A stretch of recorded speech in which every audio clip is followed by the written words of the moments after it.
Hey guys, sitting down here to give me my chapter review to My Hero Academia or Boku no Hero Academia 241 or 249, sorry. The Hellish Todoroki household or residence. I really liked this chapter. I feel like the area where Horikoshi really seems to excel is the kind of interactions between different people in his story, especially when it comes to family oriented stuff. I mean, like the whole stuff that we have with Nana, who was Shigaraki's grandmother. Was it his grandmother or was it his mother? I've forgotten which one it was now. But yeah, his grandma. That whole kind of storyline, the interaction between the family of all for one, one for all being brothers, the kind of Deku's family situation, Bakugo's family situation, but especially the Todoroki household. Just the family interactions are absolutely amazing, and like they're not necessarily good in terms of a healthy relationship, but what they're portraying and what they're showing is so real, so familiar in the world that we live in, that it's hard to not appreciate what we're seeing here, and it's the effort that Endeavor's trying to put in to fix the shit that he's broken multiple times in the past. Which is actually what we get right on the first page, where you see Endeavor thinking about, he's like, I fully intend to confront my mistakes and atone for them.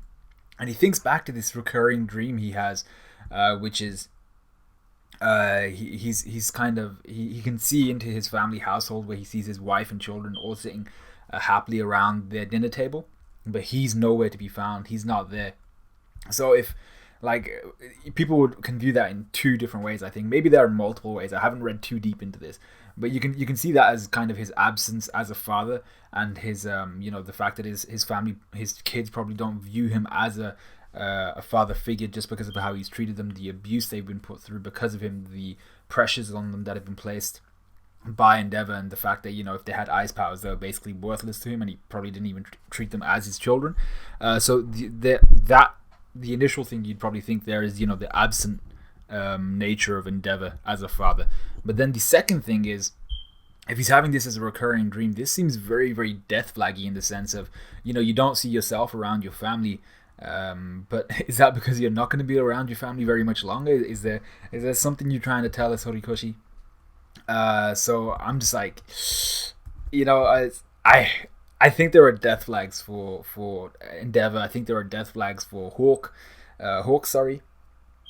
And those are two guys I really don't want to die, but I feel like with the story progressing the way it's progressing, the new age of heroes will be these kids that we're seeing at the moment, and it looks like they're going to have to shoulder that burden a lot sooner than anticipated.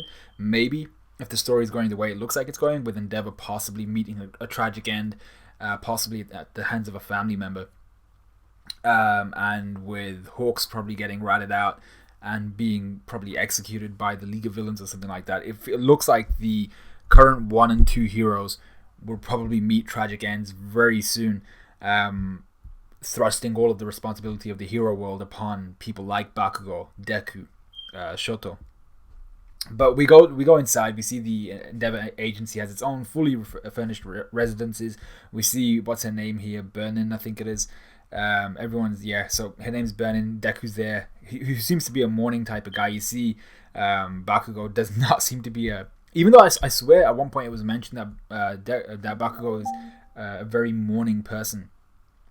He seems to be very pissed off at the noise that Burnin's releasing at the crack of dawn. Anyway, she's there kind of saying, have you been able to catch a villain faster than Endeavor yet? Shoto comes out saying, actually, yesterday we came close. There's still the beef between Bakugo and everyone else, saying, bitch, I was the one that came close. Y'all did nothing. What I actually really like here, by the way, is something I've never noticed before. Bakugo is not wearing his kind of face mask. He's wearing it like a bandana, just pulling his hair back, and he looks kind of. I think it looks dope. I think that's a look for Bakugo. I really dig it. I think it's pretty dope. Anyway, the kids are just there talking to Burning, and she then looks at them, seeing their kind of they're dirtied up, they're scarred, their outfits are all they've all got kind of debris, dirt, stains, all all that type of stuff around it, just because they've been working so hard. They haven't even washed their kit, essentially, is what I'm getting from this. And even their skin has got some damage on it. It looks like they've been roughed up, and Bernie notices this, and she's like, I think what she realizes here is that she doesn't need to motivate these kids. They're going balls to the wall trying to get anywhere near Endeavor, and they've been working their asses off. So then we get a little bit of a time skip. Literally, I think it's a week. So Fuyumi said to her father, Endeavor, come down my house in a week's time. So this week is pretty much skipped. All we're told is that the kids worked with Endeavor in the field. It says with the current Japanese number one. Now I wasn't aware of the fact that there'd be an American number one or a Chinese number one or a UK number one. I doubt there are heroes like that, but apparently the world is affected with quirks, right? So maybe there are other heroes within like different countries that are the number ones there. So maybe I feel like Horikoshi wouldn't have put in Japanese number one unless it meant something. So I'm getting the feeling that maybe these other heroes will come join the party soon. Anyway, we see the kids all trying to keep up with Endeavor. He's saying you have to learn to do all these things that require your focus in your sleep. All this good stuff. He then he stops a villain. The kids are still saying you're showing off, all that good stuff. But you can see while he's doing all this stuff, really what's on Endeavor's mind is, his family. What can he do to improve his relationships with his family? He's thinking back to the call with Fuyumi. And she asks, why don't you bring the kids along with Shoto? Why don't you bring his friends Deku and Bakugo? Why don't you bring them with him over to my yard? We can chill, we can eat, all that good shit. And she's like, the thought of us finally becoming a real family made me so happy. So Endeavor's like, you know what? I'm gonna do this. And what I actually really liked here is he says his daughter's name's like Fuyumi. How many times have you saved me? So I'm not sure what he actually means by this. Whether he's trying to suggest that maybe she, out of all of his kids, has given him the most opportunities to repent, the most opportunities to kind of be the father that he should have been many, many years ago. But I think that's kind of what he's saying. She's the one that's giving him opportunities to get back into their lives, to fix shit. Not necessarily to like delete what happened in the past, but to at least make the future better, to improve their relationships from this moment onwards, right? So I think that's what he's getting at there. Anyway, Endeavor's just there like, let's go. The kids are just like, yeah, let's go, yes sir. And then they go to Fuyumi's place where she invites them. And by the way, Bakugo was the star here. Bakugo absolutely stole the chapter. He walks in and he's just like, why are we here though? Todoroki Shoto, he's just like, yeah, my sister invited us for dinner. Endeavor, you can see he's nervous. And what I really liked here is Bakugo's like, why though? Why are we here though? Todoroki's like, Shoto, sorry, is like, she wanted me to introduce her to my friends. And Bakugo's response is, tell her we aren't really friends, it's not too late. I was like, yo, this guy's an absolute, like, he's a monster. Freaking Bakugo is cray cray. Fuyumi there looking kind of nice though. She's there prepared with everyone. She's saying thank you for coming and all that good shit. We realize that Natsu's here as well. As soon as he said that, I knew there was going to be an issue, because Natsu is like, he's the one least prepared to give Endeavor a chance. And I'm not so sure if it's how he was treated, but seeing how his oldest, is Natsu the eldest, or I think Fuyumi might be the eldest, but seeing how his sister was treated, seeing how his mother was treated, and seeing how his younger brother was treated, Natsu might be having more of a difficult time accepting Endeavor because of the people around him, because of how he saw them being treated rather than how he was treated himself. But I'm not too sure about that. Anyway, they're all at the dinner table. You have Fuyumi, Natsu, Bakugo, Shoto, Endeavor, and Deku.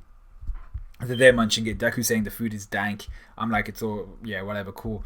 Natsu here is like, yeah, ever since the maid got hurt, Fuyumi and himself, Natsu, have been doing all the cooking. And they've been alternating.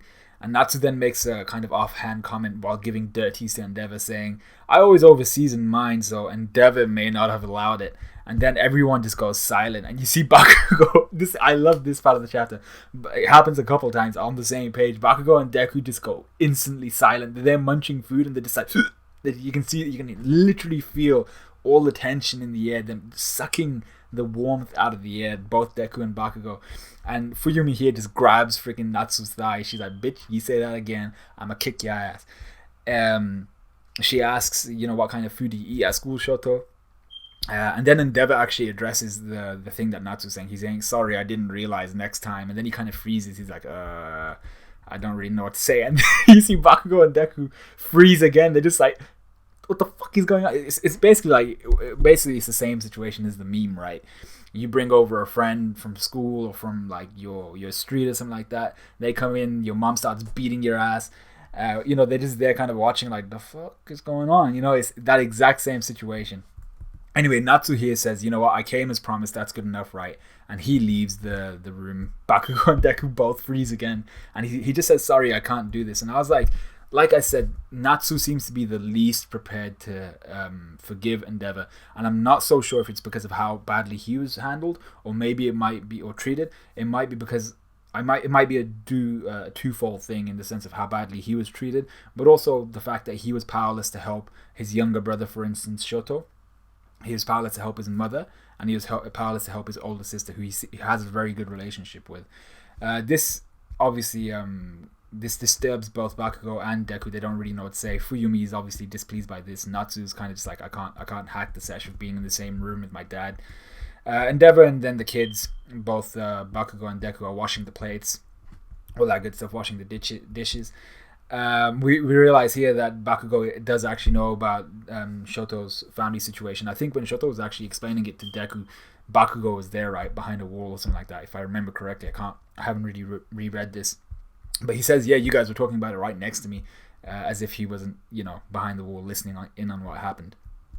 Anyway, Fuyumi here straight up asks Shoto, she's like, what do you like? She says that she feels kind of the same way that Natsu does, not entirely the same way, but she's like, she wants to give this a chance. She wants to give Endeavor, she wants to give their family a chance at being a family, not just to like forgive Endeavor, but to give them a father figure to finally look up to. And I'm not sure how old Fuyumi is. She's got to be around about like within 20, maybe 18 to about 25. I'm not sure, with manga. But she asks Shoto, she's like, what do you think of Dad? What do you think of Endeavor? And this gets real dark real quick. You see Shoto here saying, as far as I'm concerned, he's the one that gave me this burn on my face. You see a little bit of a flashback of the burn where his mom spilt the the boiling kettle water on top of Shoto's eye, and then she instantly goes into she uses her ice quirk to freeze his face so that his burn doesn't worsen. But I'm pretty sure, I'm not sure if his mom's a medic. I'm not a medic, but I'm pretty sure if you freeze a burn with ice, it's actually worse for the burn in terms of how the skin's gonna heal and how the skin's gonna react to that. I'm pretty sure someone out there, you might be a medic, help me out on that. Are you meant to freeze a burn like that? I'm not sure if you're supposed to. Anyway, his mom was like crying her ass off, realizing that she just melted half of her son's face off because of all the abuse that she'd endured at the hands of Endeavor. Shoto talks about this, saying, these are the things mom endured. I can't forgive Endeavor that easily. But he reflects on what his mom's trying to do, which is she's trying her best to move past this. We see a letter here addressed to Shoto where she's talking about the weather, how it's turned cold, how if she continues to progress the way she's progressing, the doctors may discharge her soon. She really wants to live together with her family, which is Natsu and Fuyumi. And she's going to keep trying her hardest, so that an incident like before, I'm assuming she's saying the burn on your face, never happens again. Which is unfortunate because she very clearly blames herself for it, which is another dimension altogether to this family, this hellish family reunion. But Shoto does not blame his mother for it. He blames his father for it, which is also something which is it's a little bit harsh, but probably earned by Endeavor in the sense of he's the sole reason why something like that happened, right? So Shoto's there like, honestly, I can't say for sure. I still don't know what to think of our father. Bakugo here steals the show, comes in. He's like, yo, if you're gonna invite guests over to your house, stop throwing around all this family drama. We don't want to hear this bullshit. There's still dishes clean. That part killed me. I was like, yo, okay, forget the fact that this guy doesn't want to hear family drama. He's more concerned about the fact that there are freaking dishes to clean, and he's pissed off. He's like, yeah, forget your family drama. I don't give no shits. I was like, yo, this guy is he's actually insane. Fuyumi here is like, she's shocked. She's like, okay. She's very kind of almost, what's the word? She's almost like forlorn at the fact that she was concentrating on her own family issues while having guests over. That's just not something that's done, especially probably in Japanese culture. But Deku's just like he's gone to ape shit. His politeness level's going off the chart. He's like, oh shit, yeah, we heard about your family circumstances. And Bakugo's like, yeah, I just overheard, by the way. But then Bakugo, while he's picking up shit, I love the fact that he's like, I thought we were going to be invited for a pleasant, normal evening, and now my Szechuan Mapo tofu's ruined. I was like, yo, this guy he's going in. He does not give a shit about their family circumstances. He's just like, you know what, if you're going to bring this shit up, at least do it after I'm gone while my tofu is still delicious, So I was like, this guy is insane. Anyway, but Deku here is the voice of reason as per usual. With Shoto and Fuyumi listening in on him. And he turns to Todoroki Shoto and he says, I think right now you're probably getting ready, you're in the process of getting ready to forgive your dad. Shoto is just like, nani? Bakugo's listening in on this, and he's what Deku essentially says here is, if you really hated your father, you would give him absolutely no chance of forgiveness, right? You'll just say, I'll never forgive you. But the way you are, the personality you have, which is you're a kind person, it looks to me like you're waiting for a chance to forgive him. Fuyumi hears this, which kind of lights up her eyes a little bit. She seems to be it doesn't show here, but it seems to have lightened some of the load on her, in the sense of a friend of Shoto's is able to identify that Shoto is in the process. Maybe this is right. Maybe this is what's actually occurring. Natsu's outside listening. Bakugo is like, yo, shit, where the frick you come from? But Natsu's outside listening, thinking like, yo, if Shoto's making moves, and I think that's what's happening here. Fuyumi and Natsu are probably thinking, if Shoto is making moves to forgive our father, maybe we should follow along in those same footsteps. But then what we also see is Endeavor's on the other side of a window, hearing what Deku's saying, and he's saying, that's what you're going through right now to Shoto. But what we see Endeavor doing here is he first acknowledges, he's like, okay, so Shoto's waiting for the moment to forgive me. I need to see him at that moment. But he takes 2 plates of food, one for himself, I assume, and then he's saying to himself, what can I do for my family at this stage? Recently, I keep having the same dream. I wish you were here too, or there too, Toya. And we see for the first time a picture of his other child who's no longer there, with white hair, a chubby face, with quite slit-like eyes, which is very familiar and very reminiscent of Dabi.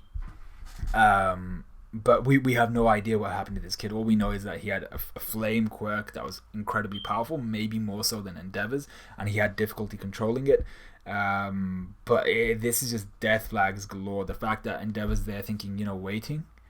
All I have to do is get to the moment where Shoto has waited long enough and then he forgives me. But I don't think you're ever going to get to that stage. Maybe on your deathbed, Shoto will be like, I forgive you. But it just feels like there are death flags being thrown all over the place for Endeavor, in the sense of, you're waiting for Shoto to forgive you. That's never going to come. You're going to die before he forgives you.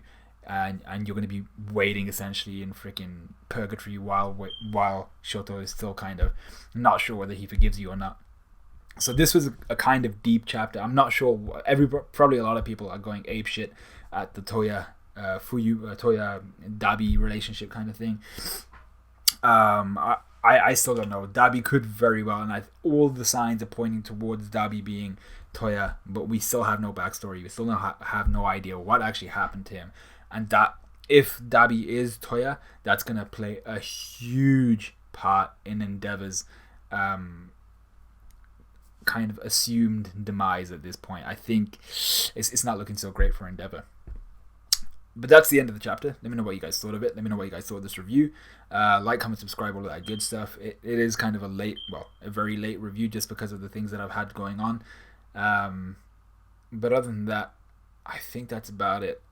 I should have my Taizai review out in the next couple days. I've not heard good things about it. I've actually not heard very much about it at all, which is usually a sign of it being pretty bad. But I'll let you guys know about that. So I think that's about it. Yeah, I'll see you guys in a bit.